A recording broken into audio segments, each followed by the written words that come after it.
గతంలో తనతో సన్నిహితంగా ఉన్న యువతి మరొకరికి దగ్గరవడం భరించలేక మళ్లీ దారిలోకి తెచ్చుకునేందుకు ఆమె ఫోటోలు తీసి భయపెట్టాలని సినీ నటుడు బండారు ప్రతాప్ అలియాస్ జగదీష్ పోలీసుల విచారణలో వెల్లడించినట్లు సమాచారం. యువతి ఆత్మహత్యకు కారణమైన జగదీష్ ను ఇటీవల పంజాగుట్ట పోలీసులు అరెస్ట్ చేశారు. అతడి నుంచి మరింత సమాచారం రాబట్టేందుకు 2 రోజులు కస్టడీకి తీసుకుని విచారించారు. సినీ అవకాశాల కోసం నగరానికి చేరిన జగదీష్ కు 5 ఏళ్ల క్రితం ఒక యువతితో పరిచయమైంది. కొంతకాలానికి అది ప్రేమగా మారి శారీరకంగానూ దగ్గరయ్యారు. ఈ క్రమంలో పుష్ప సినిమాతో ఒక్కసారిగా గుర్తింపు రావడంతో సినిమా అవకాశాలు పెరిగి అతని ప్రవర్తనలో మార్పు వచ్చిందని, ఇది నచ్చని యువతి మరో యువకుడికి దగ్గరైందని విచారణలో బయటపడింది. ఈ విషయం తెలుసుకున్న జగదీష్ ఏదో విధంగా ఆమెను మళ్లీ దారిలోకి తెచ్చుకోవాలనుకున్నాడు. గత నెల 27న పంజాగుట్ట పరిధిలో నివాసం ఉంటున్న యువతి ఇంటికి వెళ్లాడు.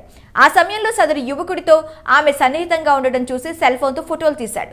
వాటిని ఆమెకు పంపి తన మాట వినకుంటే సామాజిక మాధ్యమాల్లో పోస్ట్ చేస్తానంటూ బెదిరించాడు. దీన్ని అవమానంగా భావించిన యువతి గత నెల 29న ఆత్మహత్యకు పాల్పడింది.